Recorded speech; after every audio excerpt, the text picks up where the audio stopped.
कुछ आवाज़ें मरने के बाद भी खामोश नहीं होती। कुछ सफ़र मंजिल तक पहुंचने के लिए नहीं होते। और कुछ कहानियां सिर्फ डराती नहीं, अंदर तक बेचैन कर देती हैं। तो अगर आपको पसंद हैं अजीब, अंधेरी और रहस्यमयी सच्ची कहानियां, जहां एक बेबी मॉनिटर रात के 3 बजे अपने आप चालू हो जाता है और जहां रात की आखिरी सवारी में कुछ यात्री कभी उतरते ही नहीं, तो आप सही जगह पर आए हैं। क्योंकि यहां हर कहानी के पीछे छुपा है एक ऐसा सच जिसे सुनने के बाद आप शायद रात में अकेले सो ना पाएं। तो चैनल को सब्सक्राइब कीजिए, लाइट बंद कीजिए और तैयार हो जाइए उन कहानियों के लिए जो आज भी अंधेरे में जिंदा हैं। अगर आपके बच्चे के कमरे से रात के 3 बजे कोई औरत फुसफुसाकर कहे वो जाग गई है, तो क्या आप अंदर जाने की हिम्मत करेंगे? मैंने की थी और शायद वही मेरी सबसे बड़ी गलती थी। ये बात 2018 की है। मैं, मेरी पत्नी नेहा और हमारी 3 महीने की बेटी मीरा, हम पुणे के एक पुराने अपार्टमेंट में शिफ्ट हुए थे। नया घर नहीं था, बस सस्ता था और उस समय हमारे पास विकल्प भी नहीं थे। मीरा के जन्म के बाद खर्च अचानक बहुत बढ़ गए थे। मैं चाहता था कि नेहा आराम से रहे, इसीलिए जल्दी में जो फ्लैट मिला हमने ले लिया। 3री मंजिल, फ्लैट नंबर 307। पहली बार जब मैं उस घर में गया था, मुझे एक अजीब सी गंध आई थी, पुराने कपड़ों जैसी, गीली दीवारों जैसी, और कुछ ऐसा जिसे मैं समझ नहीं पाया।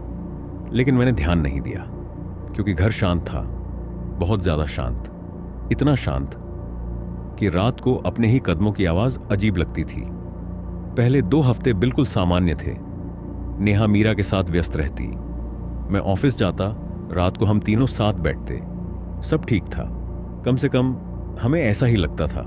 फिर एक रात ठीक 3:07 AM पर हमारे बेडरूम में रखा बेबी मॉनिटर अपने आप चालू हो गया। पहले हल्की खरखराहट आई, फिर सन्नाटा, और फिर एक औरत की बहुत धीमी आवाज, वो जाग गई है। नेहा तुरंत उठकर भागी, मैं भी उसके पीछे गया। लेकिन कमरे में पहुंचते ही हम दोनों रुक गए। मीरा गहरी नींद में थी, कमरे में कोई नहीं था, खिड़की बंद, दरवाजा बंद, सब कुछ सामान्य। फिर वो आवाज आई कहां से? अगली सुबह हमने खुद को समझाया, शायद किसी दूसरे डिवाइस का इंटरफेरेंस होगा। पुरानी बिल्डिंग थी, पास पास कई फ्लैट थे, ऐसा हो सकता था। कम से कम मैं यही मानना चाहता था। लेकिन नेहा बदल गई थी। वो मीरा के कमरे में अकेले नहीं जाती थी, हर बार मुझे साथ बुलाती। और सबसे अजीब बात, मीरा का व्यवहार।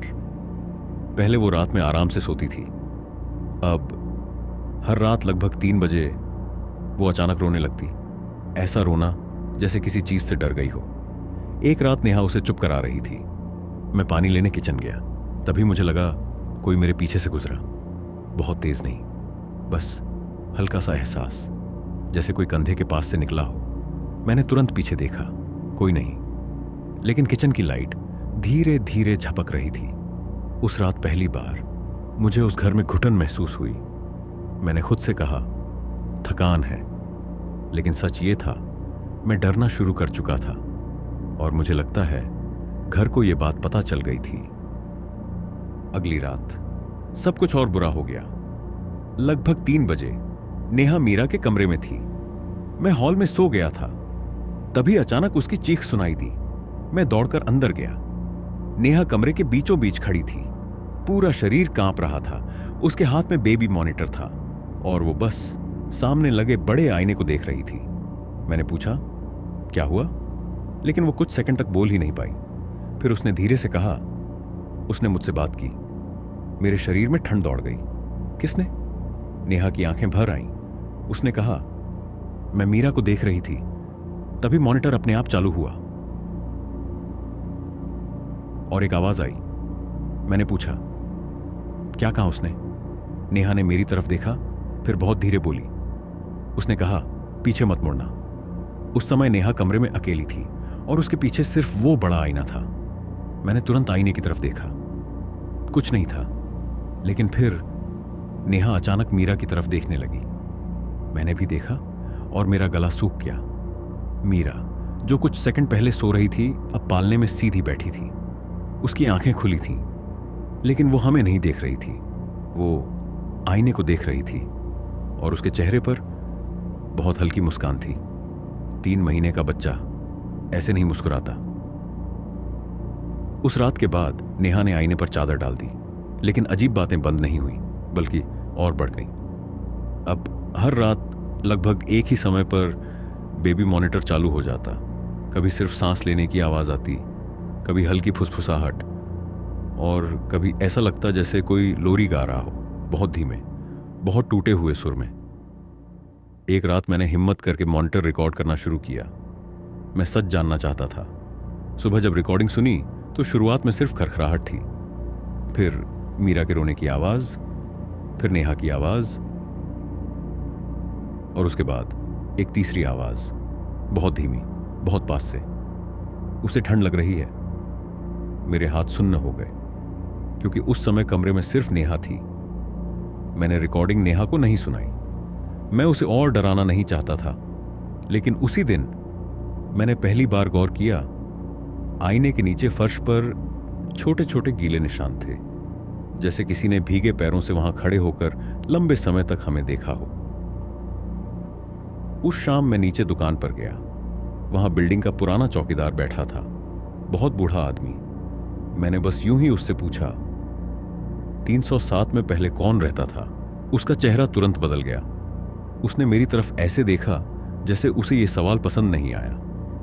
कुछ सेकंड बाद वो बोला, एक औरत थी, अपने बच्चे के साथ रहती थी। मैंने पूछा, अब कहां है? वो चुप हो गया, फिर धीरे से बोला, चली गई। उसका जवाब अधूरा था, और शायद जानबूझकर अधूरा था। मैंने फिर पूछा, क्या हुआ था वहां? इस बार उसने सीधे मेरी आंखों में देखा और कहा, साहब, अगर बच्चा है घर में तो वो फ्लैट छोड़ दीजिए। उसके बाद वो उठकर चला गया। बस इतना ही। लेकिन उस रात मैं पहली बार सच में सो नहीं पाया, क्योंकि अब डर सिर्फ आवाजों का नहीं था। अब डर यह था कि शायद कोई हमें चेतावनी दे रहा था। उस रात बारिश हो रही थी। पूरी बिल्डिंग अंधेरे में डूबी हुई थी। करीब 2:45 बजे मीरा अचानक रोने लगी, लेकिन इस बार उसका रोना अलग था, बहुत तेज, बहुत घबराया हुआ। नेहा उसे उठाने गई। मैं पीछे पीछे गया। कमरे में जाते ही मुझे बहुत तेज ठंड महसूस हुई। ऐसी बंद था, खिड़की बंद थी, फिर भी सांस से धुआं निकल रहा था। नेहा मीरा को गोद में लेने लगी। तभी बेबी मॉनिटर चालू हुआ, लेकिन इस बार उसमें सिर्फ आवाज नहीं थी, किसी के रोने की आवाज आ रही थी, एक और बच्चे के रोने की, और उसके साथ एक औरत की टूटी हुई आवाज, मुझे माफ कर दो। नेहा रोने लगी। मैंने तुरंत मॉनिटर बंद किया, लेकिन आवाज बंद नहीं हुई। वो अभी भी कमरे में थी, हमारे आसपास, दीवारों में, आईने के पीछे। और फिर मीरा अचानक शांत हो गई, पूरी तरह। उसने धीरे से अपना हाथ उठाया और कमरे के कोने की तरफ इशारा किया। वहां अंधेरा था, लेकिन मुझे यकीन है उस अंधेरे में कोई खड़ा था, कोई जो हमें देख रहा था। अगले दिन मैंने बिल्डिंग के मालिक को फोन किया। बहुत दबाव डालने के बाद उसने सच बताया। 3 साल पहले उसी कमरे में एक बच्ची की मौत हुई थी। सिर्फ 6 महीने की थी। उसकी मां अकेली रहती थी। लोग कहते थे वो मानसिक तनाव में थी। एक रात बच्ची अचानक मर गई। कारण कभी साफ नहीं हुआ, लेकिन उसके बाद उस औरत का दिमाग पूरी तरह टूट गया। वो हर रात कहती थी, मेरी बच्ची अभी भी कमरे में है। कुछ महीनों बाद वो फ्लैट छोड़कर चली गई, लेकिन जाने से पहले उसने पूरे कमरे के आईनों पर कपड़ा डाल दिया था। यह सुनकर मेरे हाथ कांपने लगे, क्योंकि हमने वो कपड़ा हटाया था जिस दिन हम शिफ्ट हुए थे, और शायद उसी दिन हमने कुछ और भी जगा दिया था। हमने उसी रात फ्लैट छोड़ने का फैसला किया, लेकिन शायद घर हमें इतनी आसानी से जाने नहीं देना चाहता था। रात के करीब 3 बजे पूरे घर की बिजली चली गई। एकदम सन्नाटा। फिर बेबी मॉनिटर अपने आप चालू हुआ। इस बार आवाज बिल्कुल साफ थी। उसे यहां छोड़ दो, नेहा चीख पड़ी। मैंने तुरंत मीरा को उठाया, लेकिन तभी कमरे का दरवाजा अपने आप बंद हो गया, जोर से, इतनी जोर से कि दीवारें हिल गईं। मैंने दरवाजा खोलने की कोशिश की, नहीं खुला, और फिर आईने पर डली चादर धीरे धीरे नीचे गिरने लगी। अपने आप। नेहा रो रही थी, मीरा चुप थी, बहुत चुप। मैंने धीरे से आईने की तरफ देखा और उस पल मेरी सांस रुक गई। आईने में हम 3 नहीं थे, 4 लोग खड़े थे।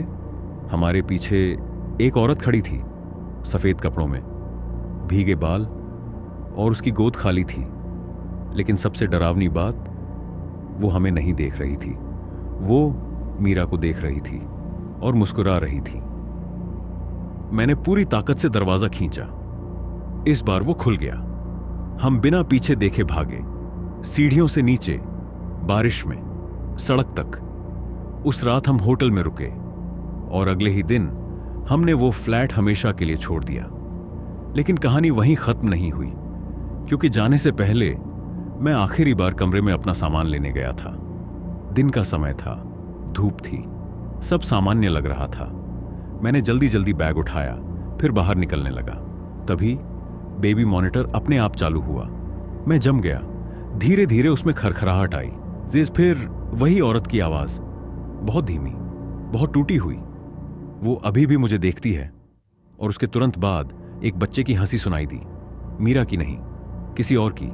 मैं उसी पल वहां से भाग गया और फिर कभी पीछे मुड़कर नहीं देखा। आज उस घटना को 8 साल हो चुके हैं। मीरा बड़ी हो चुकी है, उसे उस घर की कुछ याद नहीं, कम से कम वो यही कहती है। लेकिन कभी कभी रात को उसके कमरे से आवाज आती है, बहुत धीमी, जैसे वो किसी से बातें कर रही हो। एक बार मैंने दरवाजे के बाहर खड़े होकर सुना था। वो कह रही थी, मम्मा कहती हैं तुम चली गई थी। कुछ सेकंड चुप्पी रही, फिर मीरा धीरे से हंसी और बोली, लेकिन मैं जानती हूं तुम अभी भी आईने में रहती हो। उस रात मैंने पहली बार महसूस किया, कुछ चीजें घरों में नहीं रहती, वो लोगों के साथ चली आती हैं और कभी कभी वो सिर्फ एक आवाज से शुरू होती है। वो जाग गई है। मैंने एक मरे हुए आदमी से टिकट लिया था। आज भी जब मैं ये बात बोलता हूं, मेरे हाथ कांपने लगते हैं। मैं पिछले 7 साल से बसों में कंडक्टर का काम कर रहा था, जयपुर से दिल्ली, रोज वही रास्ता, वही लोग, वही रातें। लेकिन उस रात बस में जो चढ़ा था वो इंसान नहीं था। मुझे उसका चेहरा आज भी याद है। भीगे हुए कपड़े, सफेद आंखें और ऐसी ठंडी आवाज जिसे सुनकर ऐसा लगा जैसे किसी ने बर्फ मेरी गर्दन के अंदर डाल दी हो। सबसे डरावनी बात क्या थी पता है? उस रात बारिश हुई ही नहीं थी, फिर भी वो आदमी पूरा भीगा हुआ था और मैंने उससे टिकट लिया था, उसके हाथ छुए थे।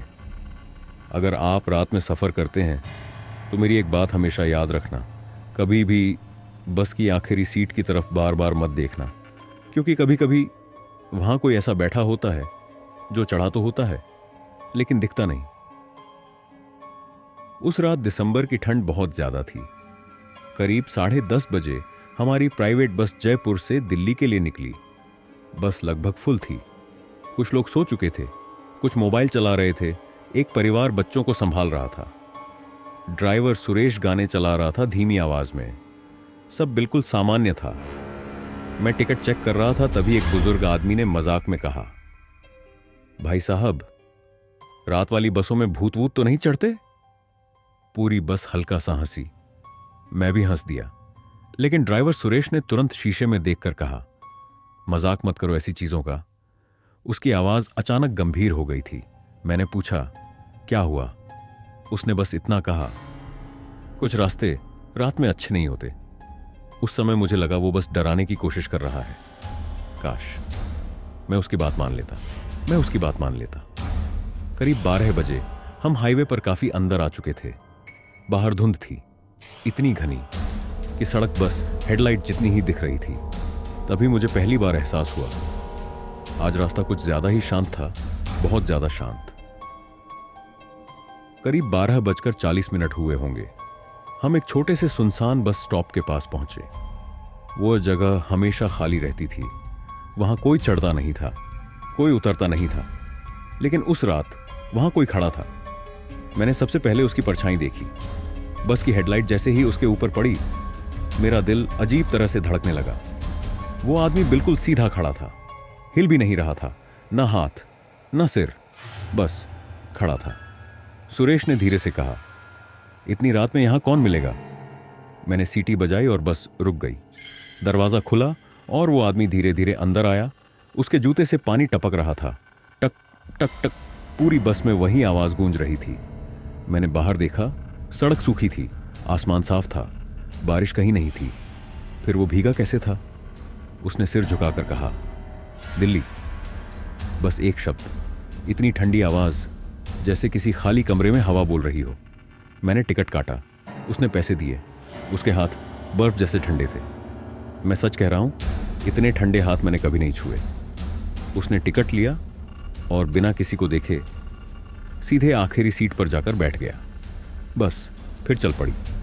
लेकिन पता नहीं क्यों उसके बैठते ही पूरी बस का माहौल बदल गया, जैसे अंदर अचानक तापमान गिर गया हो। और तभी एक छोटा बच्चा रोने लगा, बिना वजह।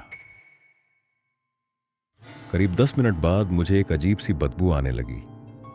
गीली मिट्टी जैसी नहीं, सड़ी हुई चीज जैसी भी नहीं, कुछ अलग, कुछ ऐसा जो समझ नहीं आ रहा था। मैं पीछे गया। सोचा शायद किसी ने जूते उतार दिए होंगे। लेकिन जैसे जैसे मैं आखिरी सीट के पास पहुंच रहा था, ठंड बढ़ती जा रही थी, इतनी कि मेरी सांस से धुआं निकलने लगा। वो आदमी खिड़की की तरफ देख रहा था, बिल्कुल स्थिर। मैंने धीरे से पूछा, भाई साहब, खिड़की बंद कर दूं? उसने मेरी तरफ देखा और उसी पल मेरे शरीर में जैसे बिजली दौड़ गई। उसकी आंखें बहुत अजीब थीं। ऐसा लग रहा था जैसे वो मुझे देख नहीं रहा, मेरे आर पार देख रहा हो। उसने कुछ नहीं कहा, बस हल्का सा सिर हिलाया। मैं तुरंत वापस आगे आ गया। दिल बहुत तेज धड़क रहा था। तभी पीछे बैठे एक लड़के ने पूछा, भैया, वो आदमी ठीक है ना? मैंने कहा, हाँ, लेकिन सच कहूं, तब तक मुझे भी लगने लगा था कुछ ठीक नहीं है। रात के करीब 2 बजे होंगे। अधिकतर लोग सो चुके थे। बस के अंदर सिर्फ इंजन की आवाज थी और कभी कभी सीटों की चरमराहट। तभी एक कॉलेज वाला लड़का मेरे पास आया। उसने कहा, भैया, पीछे चार्जिंग पॉइंट है क्या? मैंने कहा, हाँ, आखिरी सीट के पास। वो पीछे चला गया। बस कुछ सेकंड बाद वो वापस आया। उसका चेहरा पूरी तरह सफेद था। उसने कांपती आवाज में कहा, भैया, वहां कोई नहीं है। मैंने कहा, क्या मतलब? वो बोला, आपने जिस आदमी को पीछे बैठाया था वहां कोई नहीं बैठा। मुझे गुस्सा आया। मैं तुरंत पीछे गया और सीट खाली थी, पूरी तरह खाली, लेकिन सीट गीली थी, जैसे कोई अभी अभी वहां बैठा हो। मैंने तुरंत पूरी बस देखी। वॉशरूम नहीं था, कोई उतरा भी नहीं था। मैं दरवाजे के पास ही खड़ा था इतने समय, तो वो गया कहां? मेरी रीढ़ में ठंड उतर गई। मैं आगे आया और सुरेश से कहा, वो आदमी नहीं है पीछे। सुरेश ने शीशे में देखा और धीरे से पूछा, तूने उसे उतरते देखा? मैंने कहा, नहीं। उसने गाड़ी की स्पीड थोड़ा बढ़ा दी, फिर बहुत धीरे बोला, मैंने भी नहीं। उस पल पहली बार मुझे सच में डर लगा। मैंने खुद को समझाया, शायद वो कहीं नीचे बैठ गया होगा, शायद नींद में भ्रम हुआ। मैं दोबारा पीछे गया। इस बार पूरी बस शांत थी, इतनी शांत कि अपने कदमों की आवाज भी डरावनी लग रही थी। मैं आखिरी सीट तक पहुंचा, खाली। लेकिन तभी मेरे कान के बिल्कुल पास किसी ने फुसफुसाया, टिकट। मैं जम गया। मेरे पूरे शरीर में झटका लगा। मैंने तुरंत पीछे मुड़कर देखा। कोई नहीं था, लेकिन आवाज साफ थी, बहुत साफ। टिकट। मैं भागकर आगे आया। सुरेश ने मेरा चेहरा देखा और पूछा, क्या हुआ? मैंने झूठ बोला, कुछ नहीं, क्योंकि सच बोलने की हिम्मत नहीं थी। तभी बस की लाइट अचानक 2 बार झपकी। पूरी बस कुछ सेकंड अंधेरे में डूब गई और उस अंधेरे में मुझे लगा आखिरी सीट पर कोई बैठा है। करीब 2:30 बजे हम एक ढाबे पर रुके, वही पुराना ढाबा जहां हमारी बस हमेशा रुकती थी। कुछ लोग नीचे उतर गए चाय लेने। मैं भी नीचे आया, लेकिन मेरे हाथ अब भी कांप रहे थे। ढाबे वाले ने पूछा, क्या हुआ, तबीयत खराब है? मैंने कहा, नहीं। तभी वो कॉलेज वाला लड़का फिर आया। उसने कहा, भैया, मैंने सच में किसी को नहीं देखा पीछे। मैंने चिढ़कर कहा, बस हो गया। लेकिन अंदर से मैं खुद टूट रहा था। तभी ढाबे के मालिक ने कहा, अगर शक है तो सीसीटीवी देख लो, उसके पास बस के अंदर का लाइव कैमरा रिकॉर्ड होता था। हम 3 लोग अंदर गए, मैं, सुरेश और ढाबे वाला। वीडियो चलाया गया। बस स्टैंड, लोग चढ़ रहे थे एक एक करके, सब साफ दिख रहे थे। फिर वो सुनसान स्टॉप आया, बस रुकी, दरवाजा खुला, मैं खड़ा था। मैंने हाथ आगे बढ़ाया जैसे किसी से पैसे ले रहा हूं, लेकिन वीडियो में वहां कोई नहीं था, कोई भी नहीं। मेरा हाथ हवा में था, मैं टिकट फाड़ रहा था हवा के लिए। फिर मैं रास्ता छोड़ता हूं जैसे कोई अंदर आया हो, लेकिन कैमरे में कोई अंदर नहीं आया। मेरे पैरों तले जमीन खिसक गई। सुरेश पीछे हट गया और ढाबे वाला धीरे से बोला, यह पहली बार नहीं हुआ भाई। करीब 5 साल पहले उसी रास्ते पर एक आदमी की मौत हुई थी, रात की बस का इंतजार करते हुए। कहते हैं वो घंटों सड़क किनारे खड़ा रहा, बारिश में भीगता हुआ, लेकिन बस नहीं रुकी। सुबह उसकी लाश मिली, ठंड से जम चुकी थी। ढाबे वाला बोला, कुछ ड्राइवर कहते हैं वो आज भी बस रोकता है।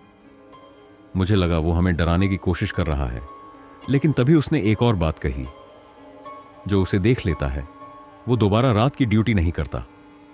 मैंने सुरेश की तरफ देखा, उसका चेहरा उतर चुका था। उसने तुरंत कहा, चल यहां से। हम वापस बस में आ गए, लेकिन अब कोई भी पीछे नहीं बैठना चाहता था। आखिरी सीट पूरी खाली थी। फिर भी मुझे बार बार ऐसा लग रहा था जैसे वहां कोई बैठा है, चुपचाप, हम सबको देखता हुआ। बस फिर चल पड़ी, लेकिन अब माहौल बदल चुका था। कुछ लोग जाग चुके थे, सब धीरे धीरे बात कर रहे थे, डर फैल चुका था। मैं टिकट बैग पकड़े बैठा था, तभी मुझे एहसास हुआ एक टिकट कम है। मैंने गिने, सभी यात्रियों के टिकट थे, लेकिन एक टिकट बिना सीट नंबर के था, गीला, ठंडा। वही टिकट जो मैंने उसे दिया था। मैंने उसे हाथ में लिया और अचानक मेरी उंगलियां सुन्न होने लगी। ऐसा लगा जैसे बर्फ पकड़ ली। तभी पीछे से आवाज आई, भैया। मैंने पलटकर देखा, कोई नहीं था, लेकिन बस की आखिरी सीट धीरे धीरे हिल रही थी, जैसे कोई अभी अभी वहां बैठा हो। उस पल मैंने पहली बार मन ही मन भगवान का नाम लिया। करीब 3 बजे होंगे। धुंध और घनी हो चुकी थी, बाहर कुछ दिखाई नहीं दे रहा था। मैंने खिड़की में अपना चेहरा देखा, थका हुआ, डरा हुआ। लेकिन तभी मेरे पीछे एक और चेहरा दिखाई दिया, वही आदमी, भीगा हुआ, बिल्कुल मेरे पीछे खड़ा। मैंने तुरंत पलटकर देखा, कोई नहीं, लेकिन शीशे में वो अब भी था। धीरे धीरे मुस्कुरा रहा था। मेरे हाथ से टिकट गिर गया, मैं पीछे हट गया, और तभी बस अचानक जोर से ब्रेक लगी। पूरी बस चीख उठी। सड़क के बीच कोई खड़ा था, हेडलाइट सीधा उसके ऊपर पड़ रही थी। वही आदमी, भीगा हुआ, स्थिर। सुरेश चिल्लाया, ये अंदर कैसे आया, फिर बाहर कैसे पहुंचा? लेकिन उससे पहले कि कोई कुछ समझता, वो धुंध में गायब हो गया। बस के अंदर अब कोई आवाज नहीं थी, सिर्फ डर, खालिस डर। दिल्ली पहुंचते पहुंचते सुबह होने लगी थी। लोग जल्दी जल्दी उतर रहे थे, कोई पीछे मुड़कर नहीं देख रहा था, जैसे सब इस सफर को भूल जाना चाहते हों। मैं आखिर में बस चेक कर रहा था, तभी मुझे आखिरी सीट के नीचे कुछ दिखाई दिया। एक पुराना चमड़े का बटुआ। मैंने उठाया, पूरा गीला था। अंदर एक पहचान पत्र था, फोटो उसी आदमी की। मेरा गला सूख गया, लेकिन असली डर अभी बाकी था। आईडी पर तारीख लिखी थी, मौत की तारीख, 5 साल पुरानी। मेरे हाथ कांपने लगे, तभी पीछे से सुरेश की आवाज आई, फेंक दे उसे। मैंने पूछा, तूने भी देखा था ना उसे? कुछ सेकंड चुप रहने के बाद वो बोला, हां। फिर धीरे से कहा, लेकिन कैमरे में अगर वो नहीं था। उसने बात अधूरी छोड़ दी, क्योंकि जवाब हम दोनों जानते थे। मैंने टिकट बैग खोला, वो गीला टिकट अब भी अंदर था, और उसके पीछे धीरे धीरे पानी फैल रहा था। उस घटना के 2 दिन बाद मैंने नौकरी छोड़ दी। लोगों ने पूछा क्यों? मैंने कभी सच नहीं बताया। कौन मानेगा कि मैंने एक ऐसे आदमी से टिकट लिया जो जिंदा ही नहीं था। लेकिन कहानी यहीं खत्म नहीं हुई। कभी कभी रात को आज भी मुझे वही आवाज सुनाई देती है, बहुत धीमी, बहुत ठंडी। टिकट। और सबसे डरावनी बात, कुछ महीने पहले मैंने उसी रूट की एक और बस के बारे में सुना। उसी सुनसान स्टॉप पर एक आदमी चढ़ा था, पूरा भीगा हुआ, जबकि बारिश नहीं हो रही थी। अगर आप कभी जयपुर से दिल्ली रात में जाएं और बस अचानक किसी खाली स्टॉप पर रुक जाए तो आखिरी सीट की तरफ मत देखना, क्योंकि हो सकता है उस रात वो फिर सफ़र कर रहा हो और इस बार शायद उसे टिकट नहीं चाहिए होगा। अगर आप अभी तक ये वीडियो देख रहे हैं तो एक बात बताइए, फन अगर आप उस बस में होते और आखिरी सीट अचानक खाली मिलती तो क्या आप वापस पीछे जाते? कमेंट में ज़रूर बताना। और अगर आपको ऐसी सच्ची और डरावनी कहानियाँ पसंद हैं तो वीडियो को लाइक करें, अपने उस दोस्त के साथ शेयर करें जो रात में सफ़र करता है, और चैनल को सब्सक्राइब ज़रूर करें, क्योंकि यहाँ जो कहानियाँ सुनाई जाती हैं वो सिर्फ डराती नहीं, कई बार वो पीछा भी करती हैं। आज रात सोने से पहले बस एक बार अपने कमरे के अंधेरे को ज़रूर देख लेना।